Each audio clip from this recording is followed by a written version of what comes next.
वीरान मंदिर के हिस्सा नंबर 11 में आप सबको खुश आमदीद। वो इतनी हसीन थी कि जैसे उसे कुदरत ने बड़ी फुर्सत से तख्लीक किया हो। हवेली के बराबर में एक बड़े अहाते में बारातियों के स्वागत के लिए खाने का इंतज़ाम जारी था, जिसमें मज़े मज़े के पकवान तैयार किए जा रहे थे, जिनकी भीनी भीनी खुशबू फ़िज़ा में फैली हुई थी। हवेली के अंदर एक बड़े से कमरे में प्रीत कौर को देने वाला जहेज़ रखा हुआ था, जिसमें ज़रूरत का तकरीबन हर सामान दिया गया था, ताकि शादी के बाद उसे किसी किस्म की परेशानी का सामना न करना पड़े।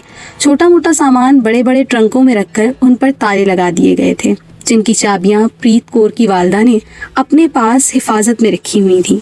जहेज़ वाला कमरा हवेली के एक कोने की तरफ बना हुआ था, जिसकी तरफ कभी कोई नहीं जाता था। उस कमरे का इसलिए भी मुंतखब किया गया क्योंकि दूसरे कमरों में शादी में शिरकत करने वालों को रखा गया था। उस वक्त प्रीत कौर की वालदा के हाथ में एक बड़ी सी गठड़ी थी और यूं लग रहा था जैसे उसमें कपड़े बंधे हुए हैं। शायद मेहमानों में से किसी ने कोई रस्म की अदायगी की हो। वो गठड़ी हाथ में लिए जहेज़ वाले कमरे की जानिब बढ़ती जा रही थी और उसके नज़दीक जाकर उसने गठड़ी ज़मीन पर रखकर उस पर लगा हुआ ताला खोला और गठड़ी ज़मीन से उठाकर कमरे में दाखिल होकर अंदर दाखिल हो गई। कमरे में दाखिल होते ही उसे यूं महसूस हुआ जैसे किसी ने बड़े ज़ोर से सांस ली हो और एक गर्म हवा का झोंका उसके करीब से होकर गुजर गया। एक लम्हे के लिए वो बौखला गई, लेकिन फिर उसने ये सोचकर सर झटक दिया कि शायद कमरा बंद रहने की वजह से ऐसा हुआ हो, क्योंकि उस कमरे में तमाम खिड़कियां और रोशनदान भी बंद थे और कहीं से हवा का गुजर नहीं था। इसलिए घुटन की वजह से अचानक कमरा खुलने की वजह से ऐसा हुआ होगा। ये सोचते हुए उसने अपने हाथ में पकड़ी गठड़ी एक बड़े से ट्रंक के नज़दीक रखकर उसका कुफल खोलने लगी। कुफल खोलकर उसने जैसे ही उसका ढक्कन ऊपर उठाया, उसमें एक बड़ा सा काला उछल कर बाहर निकला और तेजी से उसे हैरान होता छोड़कर कमरे के अधखुले दरवाजे से बाहर निकल गया। वो हैरान, परेशान, साकित नज़रों से उसे बाहर निकलता देख रही थी और ये समझने से कासिर थी कि ऐसा क्यों हुआ।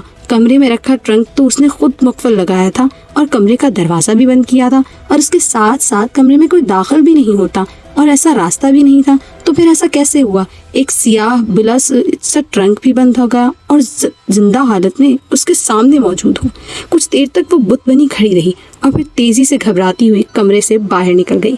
खौफ की वजह से कमरा बंद करना भी उसे याद नहीं रहा।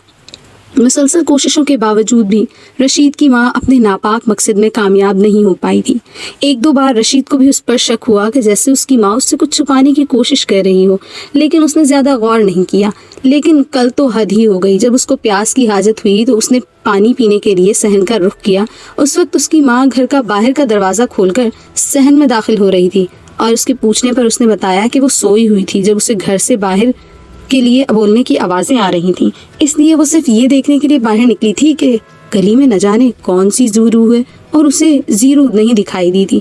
लेकिन जिस तरह वो नज़रें चुराकर उसके सवाल का जवाब दे रही थी, उसके दिल में इसका गुमान पक्के शक में बदल गया। वो रातों को जाग जाग कर अपनी माँ के कमरे में झांकता रहता था, लेकिन दूसरी तरफ उसकी माँ भी शायद मोहतात हो गई थी। इसलिए वो भी काफ़ी दिनों से जैसे घर में कैद होकर रह गई थी, लेकिन दिल ही दिल में तिलमिलाती हुई रहती थी। क्यों सी घड़ी हो कि वो शाह बाबा का दिया हुआ तावीज़ जलाकर किसी पुरानी कब्र में दबा दे ताकि उसकी बहू से जान छूट जाए। लेकिन अभी तक वो अपने मज़मूम मकासद में नाकाम रही थी और सारा दिन अपनी बहू के कामों में कीड़े निकालती रहती थी। और शायद इसकी बहू अब ढीठ हो गई थी। उसके डांट डपट कोसने और उसकी बातों पर जरा कान न धरती थी। एक कान से सुनती और दूसरे से निकाल देती थी, जिसकी वजह से रशीद की माँ और भी चिढ़ती थी। रशीद को घर आने पर उसकी बीवी दिन भर कारगुजारी उसके सामने रख देती, जिसमें उसकी माँ के रवैये को नुमाया हैसियत हासिल होती। रशीद खुद उन दोनों की रोज़ की नोकझोंक और शिकायतों से तंग आ गया था, इसलिए वो भी हर वक्त परेशान रहता। कभी कभी तो उसका दिल चाहता कि वो खुदकुशी कर ले ताकि रोज़ की मुसीबतों से उसकी जान छूट जाए, लेकिन फिर वो कुछ सोचकर इरादा बदल देता था। एक रोज़ दोपहर के वक्त उसके एक दोस्त की शादी थी, जिसमें उसने उसको फैमिली के साथ मदऊ किया था। वो उसका अच्छा दोस्त था जिसकी शादी में शिरकत लाजमी थी, इसलिए उसने अपनी माँ और बीवी को शादी में जाने के लिए कहा। रशीद की माँ को ये मौका गनीमत लगा और उसने जल्दी से अपनी तबीयत की नासाजगी का बहाना बनाकर इनकार कर दिया और उन दोनों को शादी में जाने को कहा। रशीद ने कुछ देर इसरार किया, लेकिन फिर अपनी बीवी को लेकर दोस्त की शादी में शिरकत के लिए घर से निकल गया। उन दोनों के घर से निकलते ही रशीद की माँ ने जल्दी से शाह बाबा का दिया हुआ तावीज़ दस्तावेज कमरे में छुपाए हुए एक लोहे के बक्से से निकाला और अपने दुपट्टे से बांधकर घर को ताला लगाकर कब्रिस्तान की तरफ जाने वाले रास्ते पर निकल पड़ी। उसने दिल ही दिल में ये फैसला कर लिया था कि मोची को बगैर बताए ही इस मसले का हल तलाश करेगी और इस तरह मोची को पैसे भी नहीं देने पड़ेंगे और वो खामोशी से अपना काम भी मुकम्मल कर लेगी। ये सोचते हुए वो बड़ी राजदारी से कब्रिस्तान की तरफ जाने वाले रास्ते पर बढ़ती चली जा रही थी। दोपहर की वजह से उस रास्ते पर ज्यादा लोगों का रश नहीं था। इक्का दुक्का उस रास्ते पर आ जा भी रहे थे, लेकिन किसी ने उसकी तरफ ध्यान नहीं दिया। थोड़ी ही देर में वो कब्रिस्तान के करीब पहुंच गई और वहां रुककर इधर उधर देखकर अंदर दाखिल हो गई। कब्रिस्तान में एक अजीब तरह की खामोशी छाई हुई थी। कब्रों पर उगी हुई झाड़ियां उनमें दफन इंसानों के रिश्तेदारों की बेबसी का मुंह बोलता सबूत थी। यूँ लगता था जैसे उनके अजीज़ो अकारिब उन्हें वहाँ दफना कर भूल चुके हैं। कुछ जंगली भीड़ों की झाड़ियां भी दिखाई दे रही थीं, जिन पर सुर्ख सुर्ख बेर बहुत भरे लग रहे थे। उसने ललचाते दिल के साथ कुछ बेर तोड़कर मुंह में डाले तो उनका जायका मीठा महसूस हुआ। वो बेर खाती, इधर उधर देखती, आगे बढ़ने लगी। उसे कोई ऐसी पुरानी कब्र तलाश करनी थी जिस पर दिया भी रखा हो। उस वक्त वो दिन में इस वक्त कब्रिस्तान आई थी कि दिन की रोशनी में अपनी मतलूबा कब्र तलाश करके कोई निशानी लगा सके, ताकि रात के वक्त उसे मजीद वक्त ज़ाया न करना पड़े। रात के वक्त ऐसी कब्र तलाश करने में बहुत दिक्कत होती थी, इसलिए आज घर में किसी के ना होने की वजह से मौका मिलते ही वो पुरानी कब्र की तलाश में निकल आई थी और फिर जल्द ही उसे अपने मकसद में कामयाबी हासिल हो गई। एक नीम के दरख्त के नीचे एक कच्ची कब्र दिखाई दी। उसके सिराहने एक पुराना चिराग भी धरा था, जिसमें रखे तेल से जाहिर होता था कि इसे रोजाना जलाया जाता है। उसने अच्छी तरह उस कब्र की निशानी को अपने जहन में बिठा लिया और वापसी की राह ली।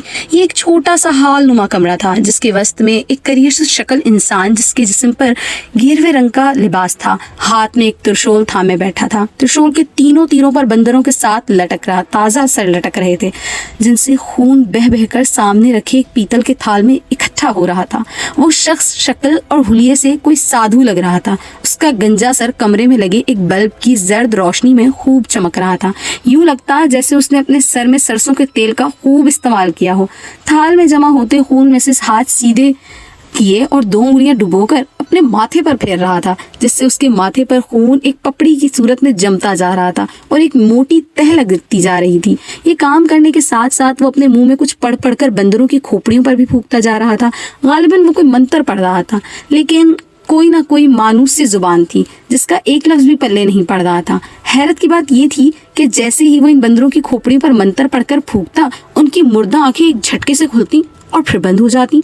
कमरे में उस वक्त उसके सिवा और कोई जानदार मौजूद नहीं था। कुछ देर तक ये तमाशा करने के बाद उसने अपने दाएं हाथ से त्रिशूल पर लटकती एक बंदर की खोपड़ी को पकड़ा और कमरे के एक कोने की तरफ उछाल दिया। खोपड़ी जैसे ही फर्श से टकराई, एक जोरदार आवाज पैदा हुई और यकदम एक इंसानी भेड़िया अपनी तमाम तर वहशत के साथ एक अंगड़ाई लेता हुआ उसके सामने नमूदार हो गया।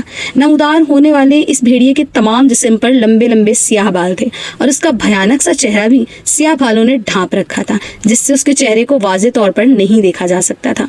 शनावल हाजिर है महाराज। भेड़िए के मुंह से एक बुरी सी बारीक सी आवाज सुनाई दी।